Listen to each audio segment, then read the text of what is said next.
오늘 우리에게 주신 하나님 말씀은 출애굽기 24장 12절부터 18절까지 말씀입니다. 한 목소리로 읽겠습니다. 여호와께서 모세에게 이르시되 너는 산에 올라 내게로 와서 거기 있으라. 내가 그들을 가르치도록 내가 율법과 계명을 친히 기록한 돌판을 내게 주리라.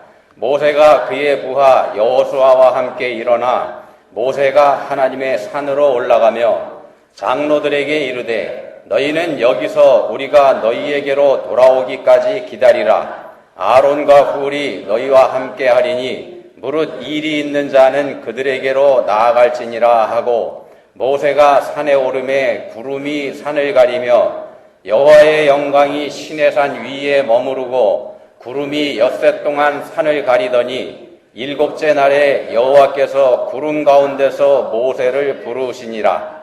산 위에 여호와의 영광이 이스라엘 자손의 눈에 맹렬한 불같이 보였고 모세는 구름 속으로 들어가서 산 위에 올랐으며 모세가 40일 40야를 산에 있으니라. 아멘. 이 지구상에서 일어나는 지진의 한 10% 정도가 일본에서 일어난다고 합니다. 자, 그러다 보니까 일본은 방제 강국 이런 말을 듣게 됩니다. 지진이나 태풍 이런 자연재해를 워낙 많이 겪다 보니까 재해에 대응하는 노하우가 많이 쌓여서 그 대응력이 탁월하고 본이 되기 때문에 그렇게 부르는 겁니다. 방제 강국. 일본에서는 자연재해로 사람이 죽는 죄가 아주 드뭅니다. 워낙 대비를 잘하기 때문에 그렇습니다. 그래서 일본에서 자연재해로 인명피해가 났다 그러면은 그 자연재해는 굉장히 심했던 거다. 이렇게 우리가 받아들이면 맞습니다. 이런 일본 사회를 가리켜서 매뉴얼 사회 이렇게 부르기도 합니다. 매뉴얼 사회. 예상이 가능한 모든 것들에 대응하는 방법을 매뉴얼로 다 만들어 놓고 그대로 따라하는 사회이기 때문에 이런 말을 합니다. 심지어는 젊은이들이 취업 시험을 볼 때, 예를 들면 면접 시험을 볼 때 어떤 옷을 입고 가야 되고 색깔은 뭐고 이런 것까지도 거의 정해져 있다 그럽니다. 그런 것까지 매뉴얼로 정해져 있지는 않습니다만 사회 자체가 어떻게 해야 된다는 그런 게 정해져 있다는 겁니다. 심지어 그 옷에 단추가 몇 개 달려 있어야 된다. 난 것까지 이 사람들 나름대로 정리가 돼 있다는 겁니다. 그 정도입니다. 당연히 지진이나 태풍, 해일 이런 자연재해가 일어난다면 각 사람들이 자기가 어떻게 대응해야 되는지 이거에 대한 세세한 규정들까지 매뉴얼화 돼 있습니다. 그런 나라입니다. 자, 이에 비해서 우리 한국 사회는요, 일본만큼 매뉴얼이 갖추어져 있지도 않습니다만 설령 그렇게 매뉴얼이 갖추어져 있다고 해도 그 매뉴얼대로 움직일 사람 그다지 많지 않은 특징을 가지고 있는 사회이기도 합니다. 통제받는 걸 손해보는 일이라고 생각하기도 하고요. 또 그런 걸 남이 시키는 대로 하는 걸 줏대 없는 행동이다. 뭐 이렇게 받아들이는 경향이 있어서 그런 것 같습니다. 그래서 우리 사회는 정해진 규격대로 그냥 따라하기보다는 자신의 판단에 따라서 임기응변적으로 움직이는 걸 지혜롭게 여기는 그런 분위기가 있기도 합니다. 제가 아는 어떤 사람은 약국에서 약을 처방해주면 그 중에서 골라내고 먹습니다. 자기가 이 약이 어떤 건지 아는데 이건 나한테 필요 없는 거다 그리고 빼버리는 겁니다. 그게 한국 사람들입니다. 자, 매뉴얼에 집착해서 정해진 규정대로 철저하게 지켜가는 일본 사회는 전염병의 방역 여기에 있어서도 선진국입니다. 전에 찾아왔었던 사스나 메르스 이때에도 주변 나라들하고는 다르게 일본에서는 거의 피해가 없었습니다. 그래서 한국과학기술평가원이라는 데에서 2018년도에 발표한 자료에 보면은 구제역이나 조류 인플루엔자 같은 이런 병에 대한 방역 기술 이게 적어도 우리나라보다는 7년 정도는 앞서 있다. 이렇게 평가를 했습니다. 우리보다 훨씬 앞서 있습니다. 자, 그런 일본 정부는 이번 코로나 사태 때도 자신이 있었습니다. 해상 봉쇄를 뜻하는 미즈기와 방식에 따라서 매뉴얼대로 움직였죠. 규정대로 한 겁니다. 그렇지만 우리가 아는 것처럼 이번에는 처참한 실패를 이 사람들이 경험하게 됩니다. 처참한 실패를 경험했습니다. 요코하마 항에 묶어놓은 크루즈선은 바이러스 배양 접시가 돼버리죠. 타임지는 이 배를 가리켜서 세계에서 감염률이 가장 높은 곳, 이런 평가를 내리는 기사를 쓰기도 했습니다. 그리고 이번 전염병에 대한 일본의 대응, 이건 방역 실패의 교과서다 라는 말까지 들을 정도로 처참한 실패를 경험을 하게 됩니다. 자, 근데 이번에 일본이 이처럼 처참한 실패를 경험하게 된 데에는 그 사람들의 자랑거리인 매뉴얼 문화, 이 매뉴얼 문화가 큰 역할을 했다고도 봅니다. 매뉴얼에 정해진 대로 무조건 순종하는 이 사람들 문화의 약점은 매뉴얼에 정해져 있지 않은 상황, 그러니까 매뉴얼에 없는 상황이 발생할 경우에 그대로 드러난 수밖에 없습니다. 어찌할 바를 알지 못하기 때문에 우왕좌왕하는 게 되는 거죠. 정해진 게 없으니까 말입니다. 자, 이럴 때 역할을 해야 되는 게 지도력입니다. 지도력이 이럴 때 역할을 해야 되는 거죠. 근데 그만 아베 총리의 역할에 구멍이 생기고 말았죠. 이 장기 집권하면서 정부의 주요 권한을 총리실로 다 집중시켜 놨다 그럽니다. 다 집중시켜 놨기 때문에 총리실에서 움직이지 않으면 아무것도 못하는 거잖아요. 총리의 입만 바라보고 있었는데 문제가 생겼던 겁니다.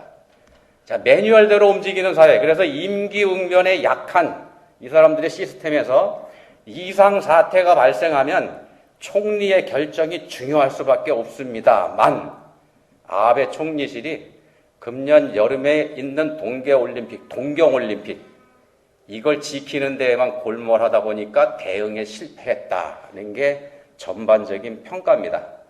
자, 크루즈선에서의 감염자를 일본 안에서의 감염자 숫자에 포함시키지 않고 성공했죠, 그거? 거기다 포함시키지 않습니다. 그래 놓고서는 자신들이 대응을 잘했다 이렇게 자찬했습니다. 자화자찬했습니다. 그렇지만 상황은 심하게 망가져 버렸죠. 그거 아니고서도 상당하지 않습니까, 숫자가?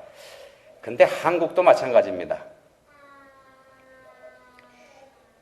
불과 며칠 전에 폐렴 감염자 숫자가 30명이었습니다. 불과 며칠 전입니다.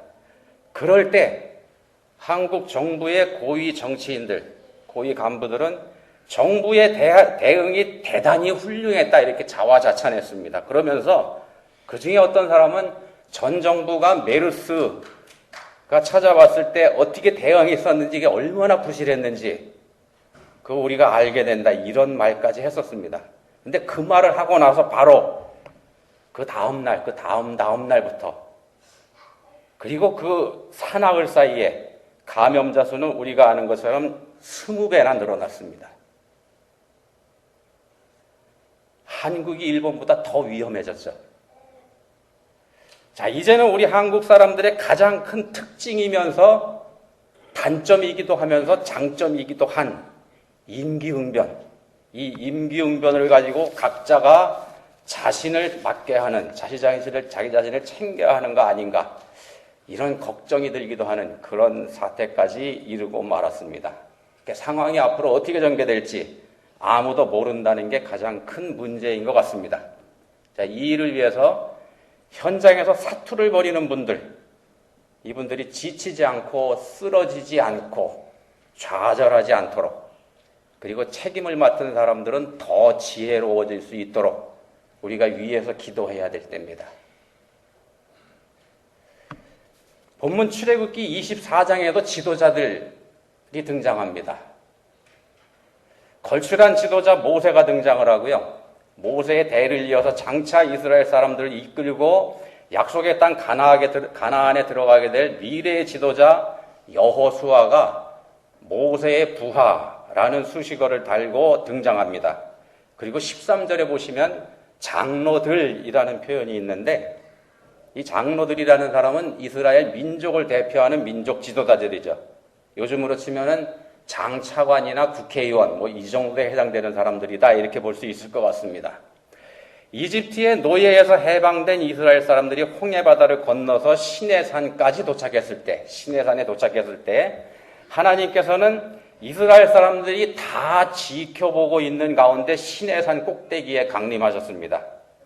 온 국민이 다 지켜보고 있는 가운데 산 꼭대기 강림하십니다. 그리고 이스라엘 백성들에게 물으셨습니다. 출애굽기 19장 5절 6절입니다.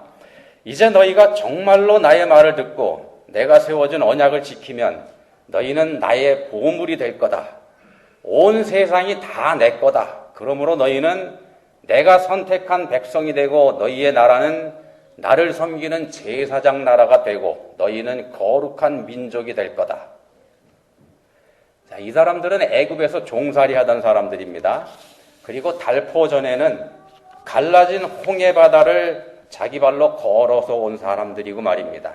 하나님께서 이집트에 내린 10가지 재앙, 그 10가지 재앙을 자기들 눈으로 직접 봤던 그런 사람들입니다. 그런 사람들에게 하나님께서 말씀하시는 겁니다. 너희는 모든 민족 중에서 내 소유가 되겠고 너희가 내게 대하여 제사장 나라가 되며 거룩한 백성이 되리라. 이렇게 되는 전제 조건이 뭐냐 하면 너희가 내 말을 잘 듣고 내 언약을 지키면 이겁니다. 너희가 내 말을 잘 듣고 내 언약을 지키면. 자, 이집트의 노예에서 구원해 주신 후에 하나님께서 물으시는 겁니다. 내 말을 잘 듣고 그리고 약속을 지키겠느냐? 이렇게 물어보신 겁니다. 하나님께서 이렇게 물어보신 질문에 대한 이스라엘 사람들의 답변이 출애굽기 19장 8절 말씀입니다. 주께서 말씀하신 모든 것을 우리가 실천하겠습니다. 하나님과 백성들 사이에 약속이 이루어졌습니다. 모든 백성들이 다 볼 수 있도록 시내산 꼭대기에 강림하신 하나님께서 이스라엘 전체에게 물어보셨습니다. 다 듣는 가운데서. 그리고 이스라엘 사람들은 그 하나님께 대답을 드렸고 말입니다. 그러니까 약속이 이루어진 겁니다. 그리고 본문이 속한 24장, 본문은 24장의 후반에 있습니다. 그 24장의 전반부에서 하나님께서는 백성들의 대표자들을 산으로 불러 올리십니다. 강림에 계신 그 산으로 70명의 장로들, 그리고 장차 대제사장이 될 모세의 형 아론, 그리고 아론의 두 아들 나답과 아비후, 이렇게 73명의 사람들을 하나님께서 지명하여 부르셨습니다. 하나님께서 지명하셨습니다. 누구누구 이렇게. 그리고 이 사람들은 산에 올라가서 하나님 앞에서 식사를 합니다. 밥 먹습니다. 요즘도 중요한 계약을 하고 난 다음에 함께 밥을 먹기도 합니다만 이 당시 풍습은 중요한 계약을 하고 나서는 계약 당사자들이 함께 식사를 하면서 그 계약을 확증하는 그런 전통이 있었습니다. 그래서 하나님께서 사람들이 만들어 놓은 그 전통과 풍습, 이걸 존중해 주신 겁니다. 그런 절차를 거치십니다. 이런 절차를 통해서 하나님과 이스라엘 사람들 서로 계약을 맺었습니다. 이스라엘 사람들은 하나님의 백성이 됐고 하나님께서는 그 사람들의 하나님이 되시기로 약속을 하고 계약을 맺은 겁니다. 자, 그리고 나서 하나님께서는 모세를 산으로 불러 올리십니다.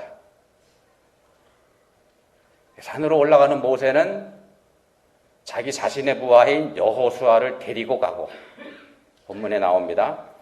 70명의 지도자들이 산의 어느 부분까지 올라갔었는지, 산에 올라가서 식사했다고 말씀드렸지 않습니까? 이 사람들이 어디까지 올라갔었는지는 분명히 나와 있지 않습니다만 모세와 여호수아는 그들보다 산 정상에 더 가까이 올라갔습니다. 그건 우리가 알 수 있습니다. 두 사람이 산에 올라가자 구름이 산을 가렸고요. 그리고 이레가 지났을 때, 그때로부터 이레가 지났을 때 그때부터 하나님께서 모세에게 말씀하기 시작하십니다. 엿새 동안은 준비 기간이었다. 우리가 그렇게 볼 수 있습니다. 산 밑에서 바라보고 있는 백성들, 이 사람들 눈에는 산 위에 임하신 여호와의 영광이 맹렬한 불같이 보였다. 맹렬한 불같이 보였다고 17절에서 증거합니다. 무섭고 두렵게 보였다. 그런 뜻입니다. 자, 하나님께서는 장정만 60만이 넘는 이스라엘 백성들의 대표로 70여 명의 사람들을 지명해서 가까이 오게 하셨고요. 또 모세와 여호수아를 더 가까이 부르시고, 그리고 40일 동안 모세에게 말씀하셨습니다. 그리고 이때에는 우리가 잘 아는 것처럼 하나님께서 모세에게 십계명이 새겨진 돌판 2개를 주시게 됩니다. 우리가 알 수 있는 내용이 거기까지입니다. 지금 말씀드린 것까지. 모세가 산에 올라가서 하나님을 만났고 하나님께서는 모세에게 말씀하셨고 그리고 모세에게 계명이 새겨진 2개의 돌판을 주셨다. 여기까지만 우리가 압니다. 모세가 하나님을 만나는 모습이 어떠했는지 이건 우리가 모릅니다. 성경에서 말씀하지 않습니다. 영화에서 보는 그런 장면들은 그냥 사람들이 상상해서 만들어낸 그런 장면일 뿐입니다. 모세와 하나님이 만나는 장면, 이건 본문에 나오는 것처럼 구름에 가려서 사람들 눈에 안 보였습니다. 그 위에서 무슨 일이 있었는지 성경에서 그 장면을 우리에게 자세하게 알려주지 않는 겁니다. 하나님께서 우리가 알지 못하도록 가리신 겁니다. 사람들이 알지 못하도록 가리셨습니다. 자, 장면을 바꿔보면은요, 장면을 바꿔서 마태복음 17장, 마가복음 9장, 그리고 누가복음 9장으로 한번 가봅니다. 여기서는 무슨 장면이 있는가 하면은 예수님께서 베드로와 요한과 야고보를 데리고 높은 산에 올라가십니다. 3사람만 데리고 올라가십니다. 예수님께서 택하신 3사람만 데리고. 그리고 그 산에서 예수님의 모습이 변하면서 모세와 엘리야가 나타나고 그 사람들과 예수님이 대화하시는 모습, 이걸 보여주십니다. 성자 하나님이신 예수님께서 산에 올라가셨습니다. 본문에서 시내산에서 하나님께서 강림하셨던 것처럼 이번에도 산입니다. 그리고 본문에서는 모세와만 만나시지만 예수님은 3명의 제자들을 포함해서 모두 5명과 함께 만나십니다. 예수님께서 그들과 뭘 하셨는지, 5명과 만나서 뭘 하셨는지 마태복음, 마가복음, 누가복음 이 3권의 책에서 증거합니다. 거기서 이렇게 얘기합니다. 이 사람들하고 말씀을 나누신 걸로. 본문에서는, 구약 성경에서는 산에서 어떤 일이 있었는지 설명이 없습니다만 신약 성경에서는, 신약의 복음서에서는 훨씬 상세하게 그 장면이 설명이 된다는 말씀을 드리는 겁니다. 구약 시대에는 가려져 있던 하나님의 모습을 성육신하신 예수님을 통해서 더 분명하고 선명하게 우리한테 보여주시는 겁니다. 그걸 지금 말씀드립니다. 그만큼 하나님께서는 더 많은 사람을 더 가까이 부르시면서 우리에게 하나님 자신을 더 많이 보여주시는 것으로 우리가 해석해 볼 수 있습니다. 성육신하신 예수님을 믿는 우리 그리스도인들에게 주시는 선물이다. 우리가 이렇게 받아들일 수 있습니다. 더 많이 보여주시는 것. 자, 우리가 믿음장언이라고 부르는 책이 있습니다. 히브리서 11장을 그렇게 부르죠. 히브리서 11장에 보시면은 이런 말씀이 있습니다. 이 사람들은 다 믿음으로 말미암아 증거를 받았으나 약속된 것을 받지 못하였으니, 이런 말씀을 합니다. 믿음으로 말미암아 증거를 받았으나 약속된 것을 받지 못하였으니, 이 사람들이라 그랬는데 이 사람들에 포함되는 사람들이 누구냐 하면 노아, 아브라함, 야곱, 모세, 이사야, 다니엘, 쟁쟁한 사람들입니다. 이 사람들이 믿음의 사람들인데도 불구하고 구약시대 사람들이기 때문에 구약시대에는 가려서 보지 못하게 하셨던 그런 것들이 있다는 겁니다. 구약의 대단한 믿음의 사람들이지만 이 사람들조차 보지 못했다는 것. 그걸 신약시대에 살고 있는 우리에게는 이들보다 더 선명하게 보여주시는 부분이 있다는 겁니다. 그런 면에서 보면 우리가 이 사람들보다 훨씬 낫습니다. 모세, 아브라함, 야곱 뭐 이런 사람들보다 말입니다. 우리가 훨씬 더 많이 알고 있지 않습니까? 그리고 마지막 때가 되면은요, 고린도전서 13장에서 말씀하죠. 우리가 지금은 거울로 보는 것 같이 희미하나 그때에는 얼굴과 얼굴을 대하여 볼 것이요.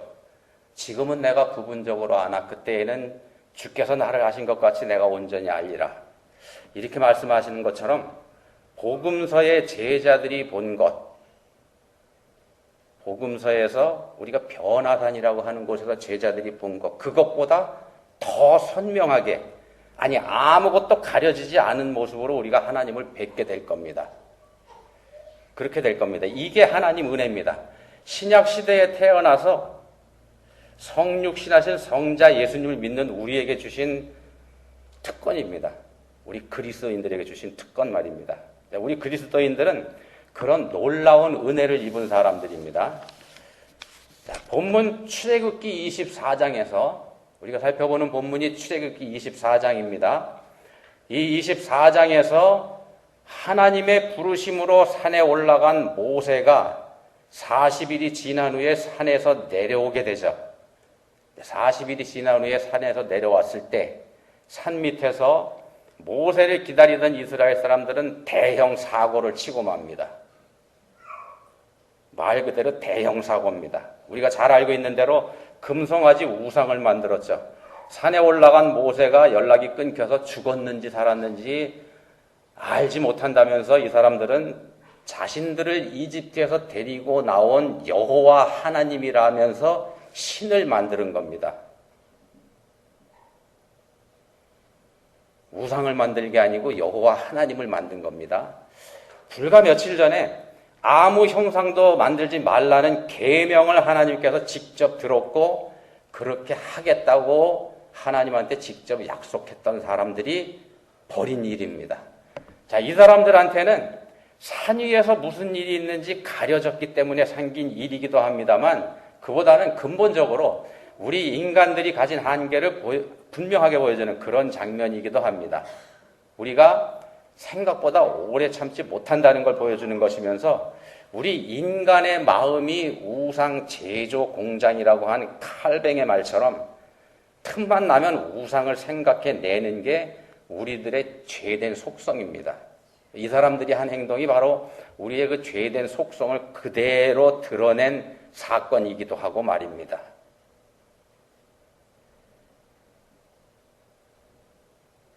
이 말을 듣는 우리들은 이 사람들 좀 너무하다 그런 생각하게 됩니다만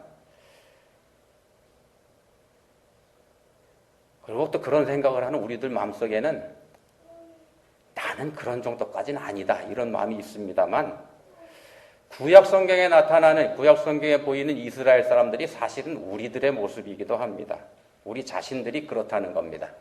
우리도 그 시대에 살았으면 그렇게 살 겁니다.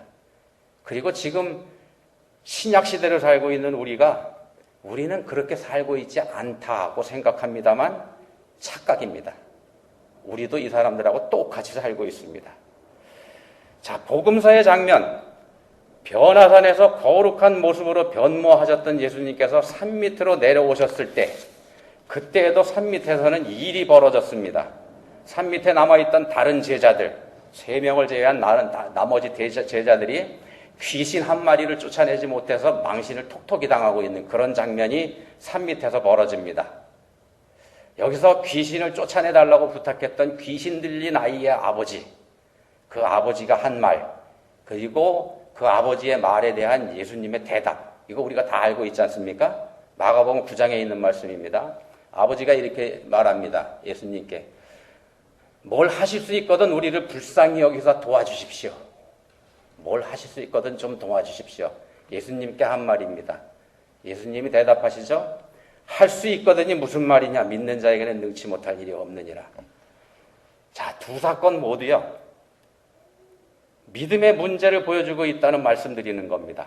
믿음의 문제를 보여주는 겁니다. 출애굽기에 시내산 아래의 이스라엘 사람들도 그렇고요. 그리고 복음서의 변화산 아래의 제자들의 모습 이것도 모두 믿음의 문제가 있다는 걸 보여줍니다. 제자들은 예수님께서 주신 권능으로 이미 여러 차례 귀신을 쫓아낸 경험이 있었던 사람들인데도 문제가 있었습니다. 귀신을 쫓아냈던 경험이 있기 때문에 자신 있게 귀신하고 겨루었던 겁니다. 그렇지만 귀신한테 보기 좋게 당하고 맙니다. 못 이긴 거죠. 자신감만 가지고 안 된다는 거 분명하게 보여주는 그런 장면입니다. 자신감만으로 안 된다는 겁니다. 예수님께 의지하지 않는 건 그저 자신감일 뿐이지 그건 믿음이 아니라는 겁니다. 자신감에는 자기 능력을 내세우는 그런 게 있는 겁니다.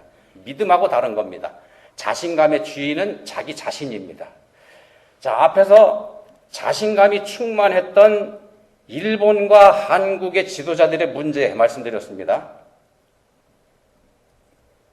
사람들의 능력이라는 게 얼마나 보잘것없는 거고 얼마나 형편없는 건지, 그리고 그게 얼마나 불완전한 건지 그거 말씀드렸습니다.